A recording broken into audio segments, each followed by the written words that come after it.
The following program is rated TV MA for mature audiences. Viewer discretion is advised.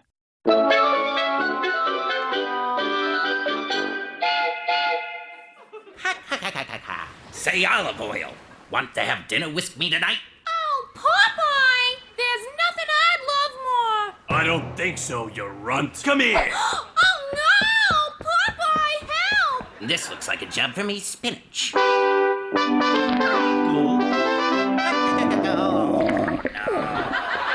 wrong, Popeye? Oh, my stomach's killing me.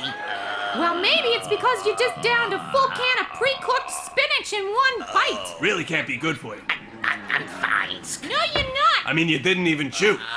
Digestion begins in the mouth. I'm good. How long have you even had that can of spinach? Oh, it's tough to say. I buy in bulk. Oh, It's probably expired. spinach can expire. Popeye, it's the spinach. It's not the spinach. It's all you eat. You eat like a garbage disposal. Oh, God.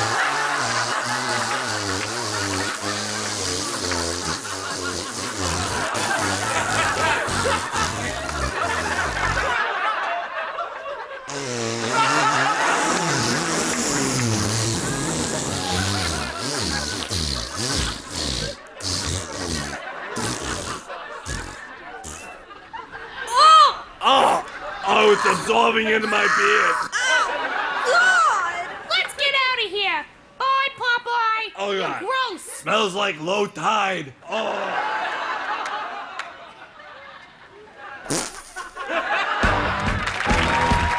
It's the Pete Holmes Show!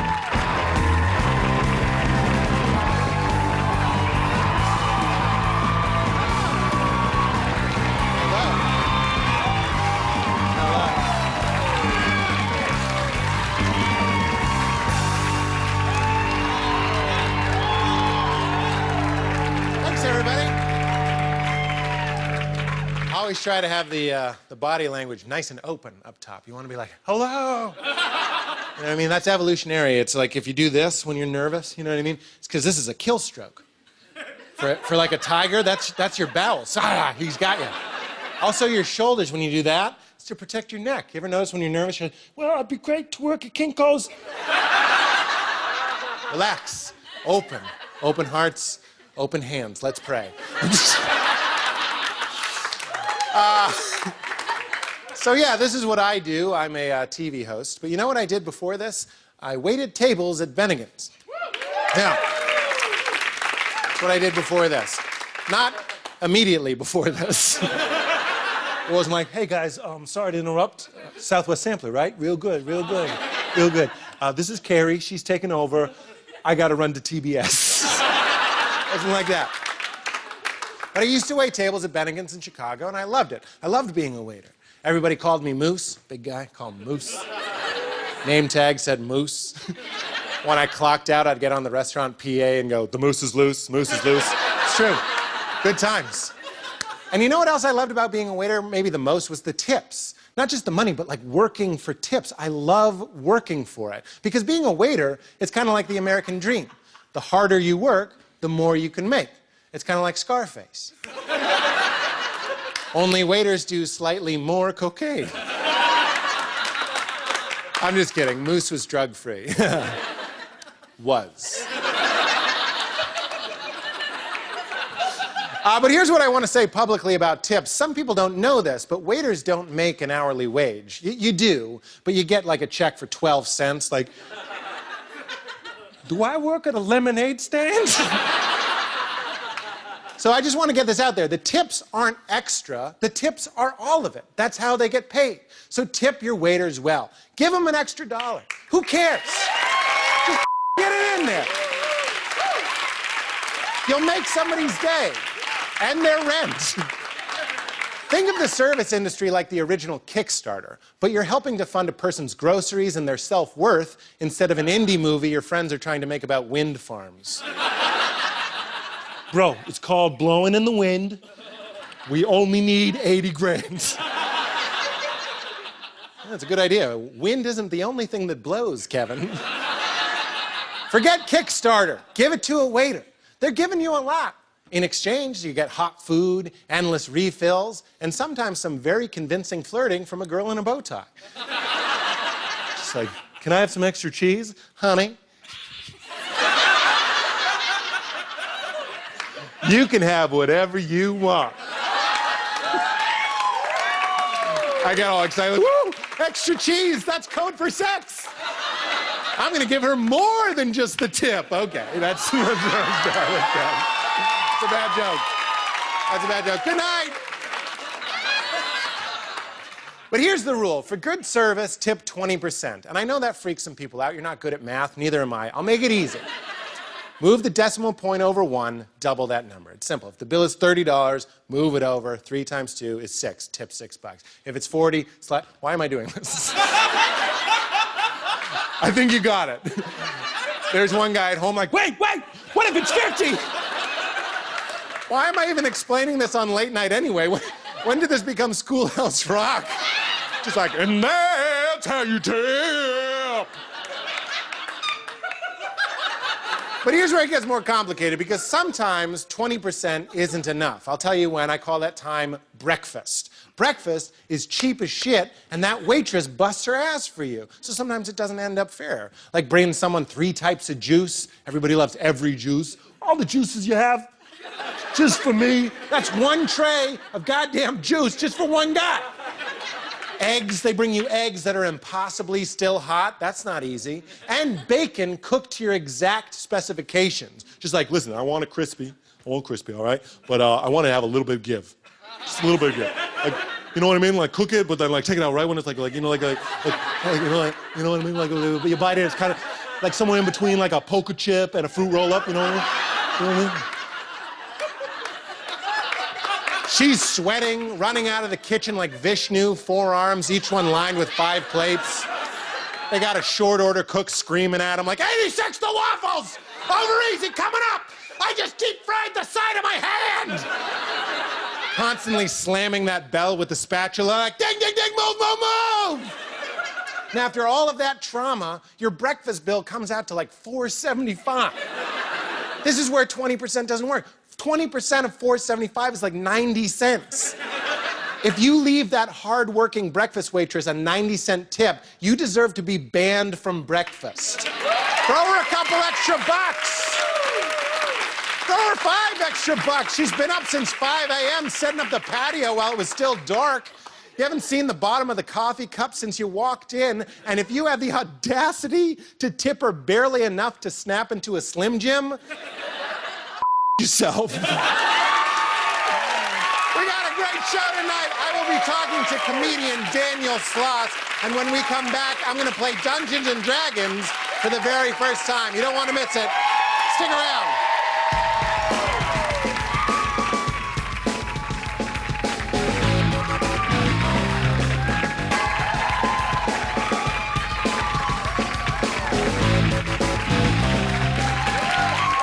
Welcome back, everybody. So I am into a lot of nerdy stuff, but I've never played Dungeons and Dragons, the holy grail of nerd culture, before in my life. So I got together with some of my friends to play D&D for the very first time. Check it out.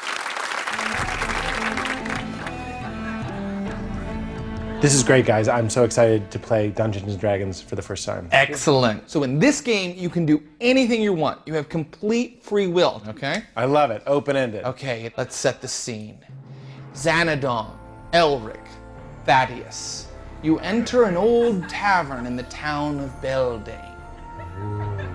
You see a table near the fireplace at the far wall, and seated beside it is a wizard holding an orb, and he's speaking strange incantations into it. What would you like to do? Okay, I enter the tavern. Yes. I get a table. On the opposite end of the room is the wizard. So far away from him. I would like to be as far away from the wizard as possible. Okay, because there are tables near him that are completely open. I don't want to talk to old weird men talking to orbs. No, Okay, look, the wizard appears before your table and sits down with the 3 of you. Okay, that's weird, because for all he knows, we're waiting for a 4th. He's a little offended, but then he says, listen to the tale of the ogre of Korgal. He's coming on a little strong. So I stand He up. says, where are you going? I say, none of your business. The wizard says, stop it. Stop doing that. You said I could do anything, but this is an open-ended game. Yes. Pete, maybe we should talk to the wizard. He can send us on a quest. Well, I'm into quests. I'm a quest kind of guy. Okay. I just don't want to quest on an empty stomach. So I ask to look at a menu.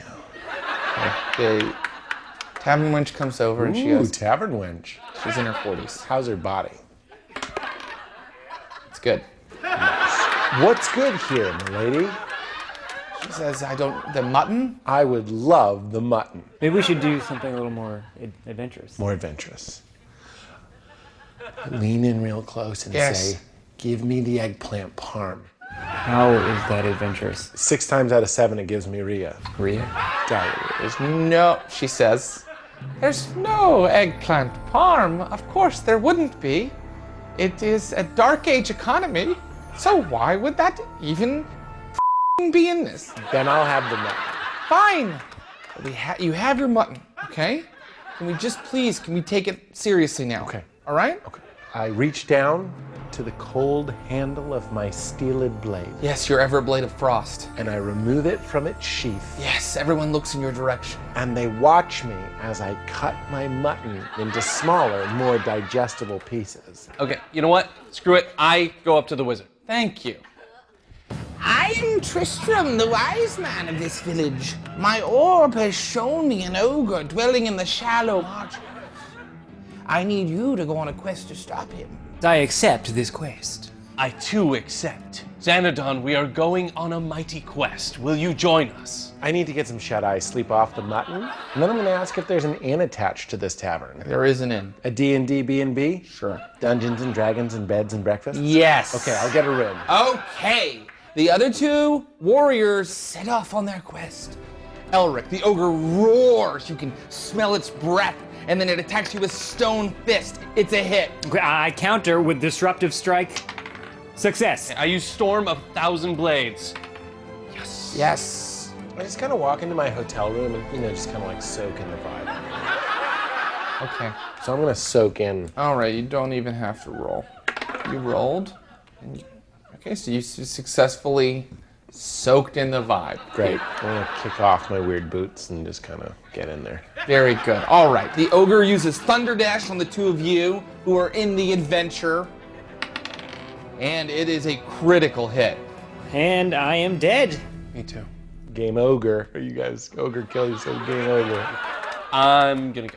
Yeah, all right. Thanks, Soren. Thanks, Jared. Sorry. I'm also gonna go. Yeah, thanks for playing, guys. It's not normally like this. The game is different. All right. Looks like it's just me and you, Dungeon Master. Okay, Pete. So you're the only adventurer left alive. So what would you like to do? I would like to go on an adventure. Great. Downstairs. Okay. I'm going to talk to that wench. I want to make it happen. That mutton was dry. Let's see if anything's moist. Nah, I mean. Bye. What happens with me and the serving wench? Figure it out. Don't need you. I go up to the wench. Ooh, if you roll over a 10, I'll let you do butt stuff. Really? Ooh, I'm going downtown to Browntown. This game's fun. What a fun game. Thanks to my D&D friends, Jared, Logan, Oren Brimmer, and one of our writers, Nate Fernald. So funny. When we come back, I'll be talking to comedian Daniel Sloss. Don't move!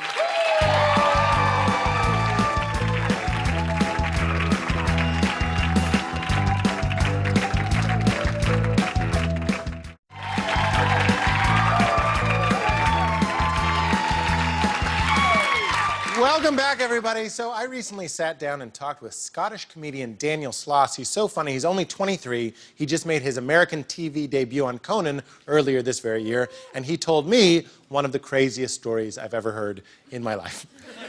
Take a look.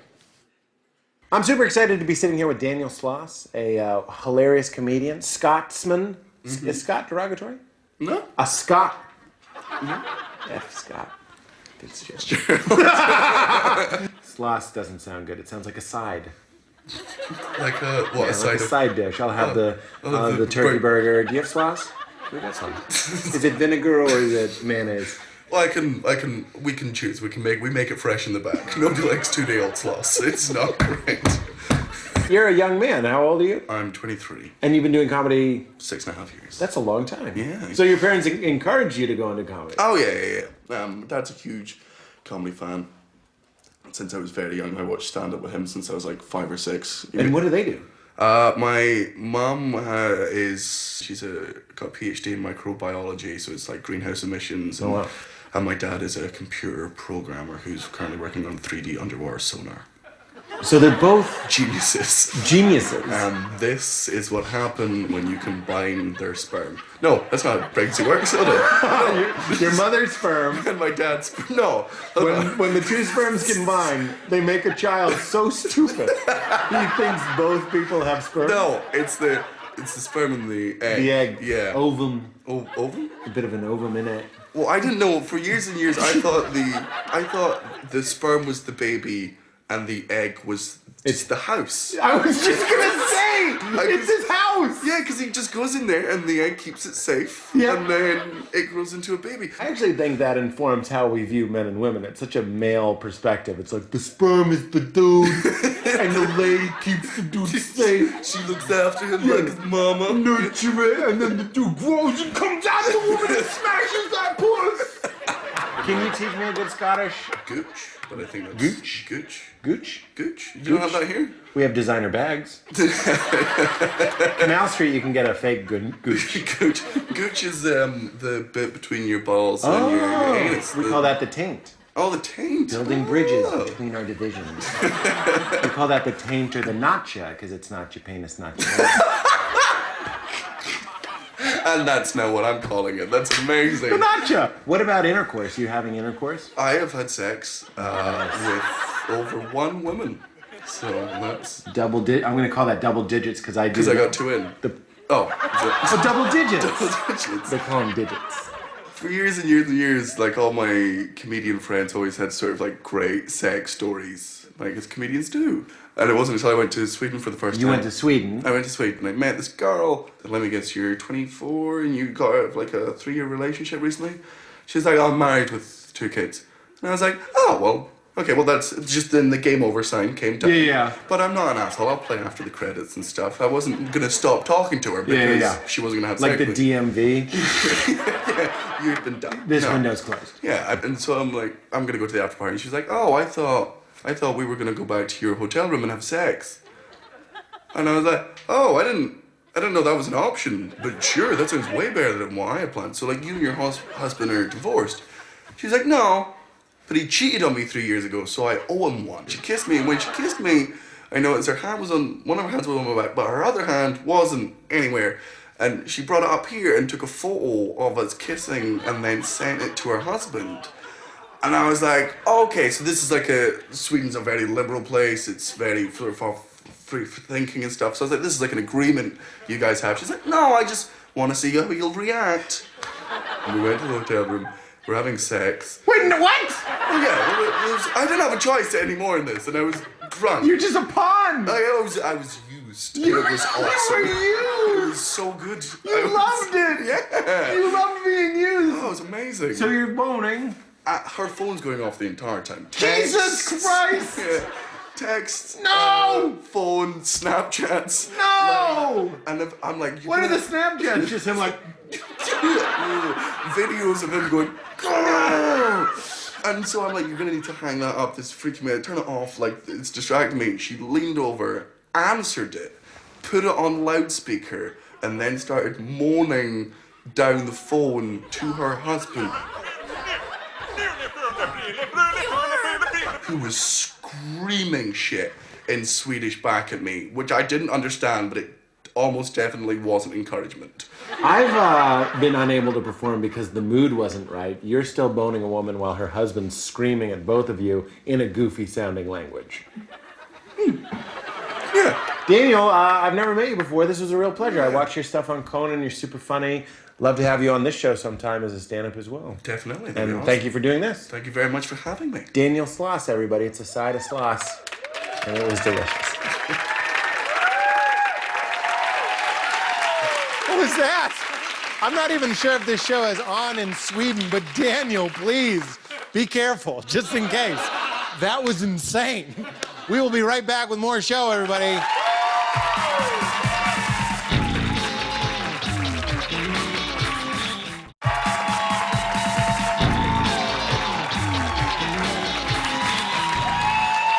That's our show, everybody. Thank you, Daniel Sloss, and we will see you next time. Good night.